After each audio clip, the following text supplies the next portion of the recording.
요리문답 68문부터 70문까지입니다. 조각장의 제네바 요리문답 68문. 그러나 친히 하나님이신 그가 마치 하나님으로부터 버림받기나 한 것처럼 어떻게 그러한 심한 공포 속에 머물러 있을 수 있습니까? 우리는 그리스도께서 당신의 인성에 따라 이러한 극단적인 공문 속에 계셨다고 이해해야 합니다. 이렇게 되기 위해서 그분의 신성은 잠시 지키신 듯 신성의 능력을 나타내 보여주지 않으셨던 것입니다. 세상의 구원자이신 예수 그리스도께서 어떻게 그러한 저주 가운데 빠질 수 있습니까? 그리스도께서는 그 고난에 머물러 있기 위한 것이 아니었습니다. 왜냐하면 그분은 우리가 말한 그 공포를 느끼셨지만 그것에 패배 당하며 억눌리지 않았습니다. 오히려 이를 깨뜨리고 멸하시기 위해서 음부의 권세에 대하여 싸우셨기 때문입니다. 여기서 우리는 그리스도께서 겪으신 고통과 하나님께서 진노하시어 벌하시는 죄인들이 느끼는 고통 사이의 차이점을 보게 됩니다. 왜냐하면 그분 안에 일시적으로 있었던 것이 죄인들에게는 영원한 것이며 그분에게는 단지 찌르는 가시에 불과했던 것이 죄인들에게는 그들을 죽게 하는 칼이 되기 때문입니다. 그렇습니다. 예수 그리스도께서는 이런 고난 가운데서도 하나님을 바라보는 일을 결코 중단하지 않으셨습니다.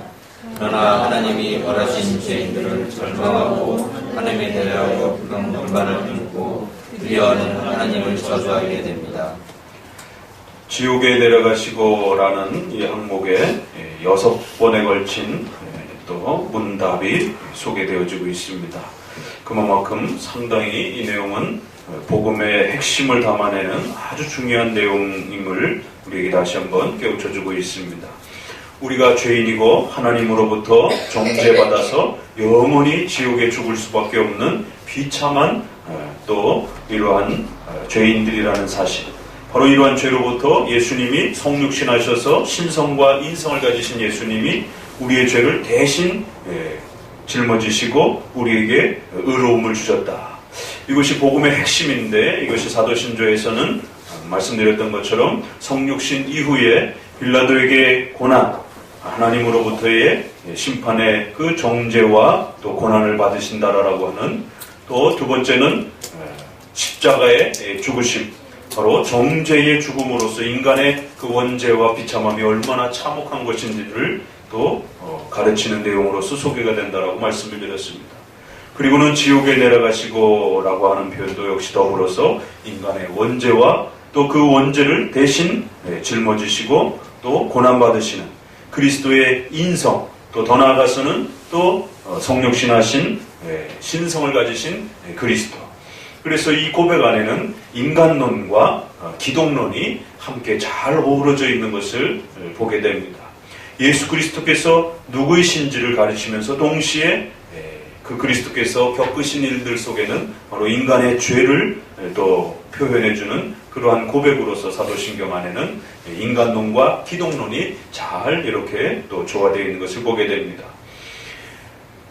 지옥에 내려가시고 라고 하는 것은 바로 우리는 상징적으로 우리 개혁판을 해석해서 인간의 그 죄, 바로 하나님으로부터 벌받은 영원한 정죄라고 하는 이 무서운 형벌적 이 고통과 이 죄의 심각함이 얼마나 무서운 것인지를 바로 지옥과 같은 고통을, 사망과 같은 고통을 맛보셨다라고 하는 표현으로서 인간의 그 원죄의 참혹함들을 이렇게 또 표현했고, 그러한 원죄를 짊어지신 또 인간의 모든 죄를 대신 속죄해 주신 그리스도의 또 그러한 고난을 함께 더불어 고백하는 표현이라고 말씀을 드렸습니다.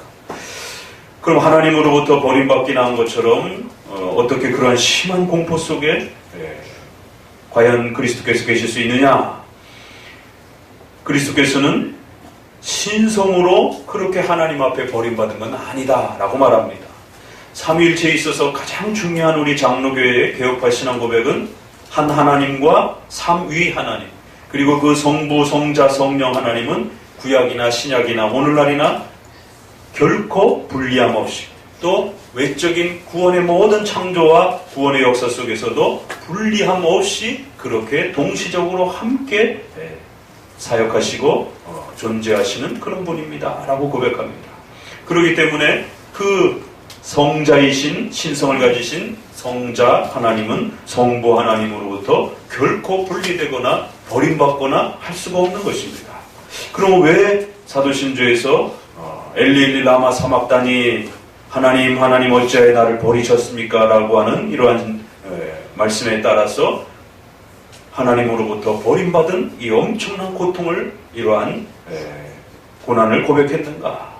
이것은 인성에 따라서 궁극적인 공공 속에 계셨던 것이고, 신성은 마치 잠시 숨어 계시듯이 그렇게 그 인성이 고통받고 인간의 모든 죄를 대신 그렇게 짊어지시는 그 고난 속에 결코 신성이 개입하셔서 인간이 받아야 될 그 고통과 고난들을 감소하거나 또 그것을 줄이건다든가 또 신성의 능력으로 그 고통을 쉽게 감당케 한다든가 이러한 일들을 하지 아니하시고, 인간이 고난받아야 되고 인간이 정죄받은 그 죽음을 당해야 하기 때문에 인성은 오롯이 그 고통들을 감내하시고, 그럴 때에 신성은 잠시 그 인성의 고통과 아픔들을 지켜보시는 것처럼 그렇게 그 인성이 온전히 감당할 수 있도록 그렇게 협력하셨다.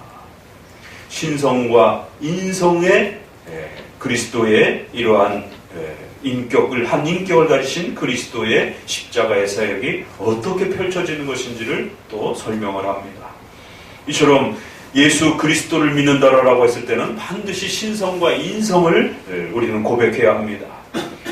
신성을 부정하는 이단이 있고 인성을 부정하는 이단이 있고, 또 한 인격 안에 신성과 인성을 함께 고백하지 않는 그러한 또 이단들도 있고, 그렇기 때문에 신성과 인성을 각각 존중하면서도 한 인격, 예수 그리스도라고 했을 때는 신성과 인성을 가지신 바로 한 인격 안에 두 본성을 가지신 그리스도께서 우리를 위하여 고난받으시고 또 십자가에 죽으시고 또 승천하셔서 여전히 우리의 중보자가 되시는 바로 예수 그리스도가 누구이신가에 대한 분명한 고백과 이해들이 이처럼 사도신경에는 직접적으로 표현된 부분도 있고 우회적으로 표현되어 있는 부분도 있고 상징적과 비유적인 표현으로도 또 그렇게 담아내고 있다고 말합니다.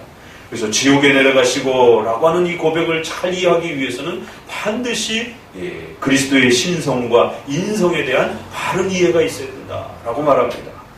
삼일체가 기독교에 있어서 신비이듯이 예수 그리스도께서 한 인격의 신성과 인성을 가지고 계시고, 그 신성과 인성은 섞이거나 그렇게 혼합되지 아니하시고, 또 그렇다고 해서 완전히 분리되거나 나뉘어지지 아니하시고, 한 분이신 그리스도 안에 신성과 인성을 각각 고유한 변화되거나 바뀌지 않는 고유한 신성과 인성의 각각의 본성을 소유하고 계시면서 협력하시는 또 연합해 계시는 그런 그리스도이십니다.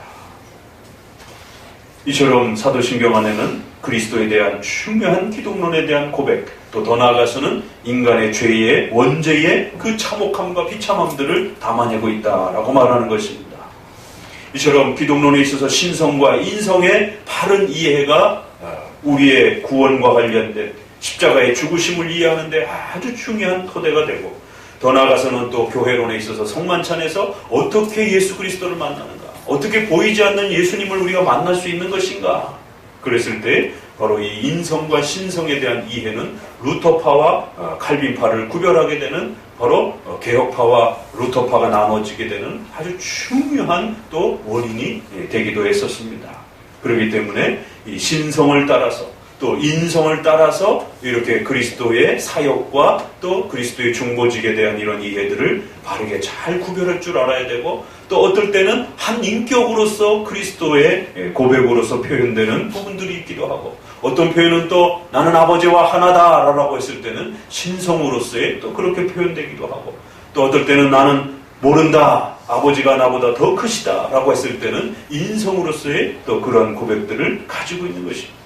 그래서 성경에서는 이처럼 신성에 따라 또 인성에 따라 또 한 인격의 고백을 따라서 다양하게 그리스도에 대한 고백들이 쏟아져 나오기 때문에 교리문답에 있어서는 이처럼 한 인격의 신성과 인성을 잘 구별하여 또 이해하는 것이 얼마나 중요한 또 신앙 고백이 되는지를 지옥 강화와 관련해서 또 이렇게 잘 구성해주고 있는 것을 보게 됩니다. 이걸 거꾸로 이해하게 될 때 이제 잘못하면 이단이 되는 것입니다. 신성이 죽으셨다든가 신성이 고난을 받는다 이렇게 표현하게 되면 큰일 나는 것입니다. 인성이 그 저주와 고난을 받으시고 버림받으시는 그 고통을 인간의 모든 죄를 대신 짊어지시고 죽으시는 것입니다. 그러나 우리는 예수님은 그리스도시요 우리의 주님이시요 예수님이시요 그리스도시요 우리 주 예수 그리스도라고 고백할 때는 신성과 인성 모두를 포함해서 하는 말이기 때문에 예수님이 십자가에 죽으셨습니다 라고 또 이렇게 말할 수 있는 것입니다. 그러나 그 고백 속에는 항상 신성이 죽었다라고 하는 이런 위험한 생각들은 또 잘 구별하셔야 되는 것입니다. 세상의 구원자이신 예수 그리스도께서 어떻게 그러한 저주 가운데 빠질 수 있었습니까? 그것은 그 고난에 머물러 있기 위한 것이 아니었고 우리가 말한 그 공포를 느끼셨지만 패배당하거나 억눌리지 아니하셨고 오히려 깨트리고 멸하시고 음부의 권세에 대항하여 싸우시면서 인간의 그 해결할 수 없는 원죄의 이 무서운 정죄를 해결하시기 위한 그리스도의 이 죄와 관련된 처절한 사투와 싸움을 우리는 보게 됩니다. 예수님께서 십자가의 이 참혹하고 비참한 곳에서 바로 인간의 죄를 해결해 주시고 대신 짊어지시고 또 그 인간의 죄를 제거하시기 위하여 사망의 고통과 음부의 권세와 싸워가시는 바로 놀라운 이 그리스도의 중보의 사역이 바로 이 고백 속에 십자가 사건에 담겨 있는 것입니다. 여기서 우리는 그리스도께서 겪으신 고통과 하나님께서 진노하시어 벌하시는 죄인들이 느끼는 고통 사이에는 분명히 차이가 있다라고 합니다. 하나님이 진노하셔 벌하신다 이렇게 말합니다. 적어도 인간이 범죄한 그 원죄는 이처럼 하나님의 진노를 쌓고 또 하나님으로부터 형벌을 받는 그런 무서운 고통이라는 사실을 명심하셔야 됩니다. 계속해서 원죄에 대한 인간의 죄에 대한 정의와 그 성격과 내용들을 제네바 교리문답은 계속해서 풀어내는 것을 보게 됩니다. 어떨 때는 죄의 정의와 어떨 때는 죄의 성격과 어떨 때는 죄의 종류와 어떨 때는 죄의 그 결과에 대해서 다양한 문장과 표현들을 통해서 또 이렇게 소개하고 있습니다. 바로 이러한 그 하나님의 징벌로부터 고난을 또 인간이 받아야 되는 이러한 참혹한 고통들이 있습니다. 그러나 그리스도께서 받으신 고통은 분명히 차이가 있다. 죄인들에게는 영원한 것이고 예수 그리스도에게서는 단지 찌르는 가시에 불과한 또 임시적인 것이었다. 죄인들에게는 그들을 죽게 하는 칼이다. 70문에도 사실은 굉장히 엄격하고 또 무거운 표현들이 우리에게 쏟아지고 있는 것을 보게 됩니다.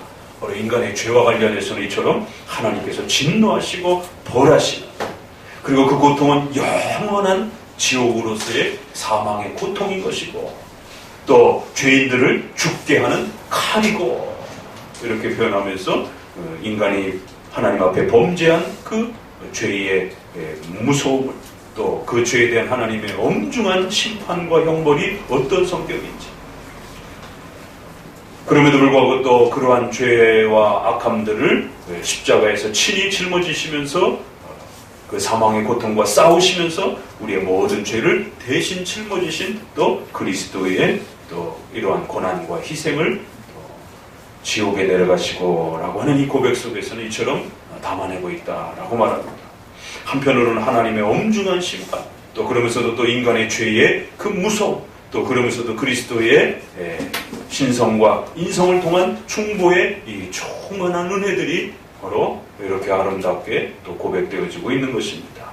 지옥에 내려가시고 이 부분을 또 마음에 잘 새기셔서 또 앞서 말씀드린 것처럼 한국교회가 100년 동안 지금 회복하지 못하고 있는 우리 장로교의 잃어버린 이 중요한 사도신경의 이 신앙 고백을 반드시 회복해서 교단적으로 회복하지 못한다라면 한기총을 중심으로 해서 교단 연합적으로는 새 신조가 번역이 되었지만 정작 중요한 지옥에 내려가시고가 회복되지 못했기 때문에 교단적으로라도 회복을 해야 되고 교단적으로라도 회복을 못한다라면 장로 정치에 따라 노회적으로나 또 아니면 개교회적으로도 의지를 가지고 반드시 목회자와 성도들이 이 지옥에 내려가시고를 번역해서 반드시 고백하고 또 우리 성도들 마음속에 신앙 고백으로서 지켜가야 하시고 또 우리 후손들에게 보존하고 계승해 줘야 하는 것입니다.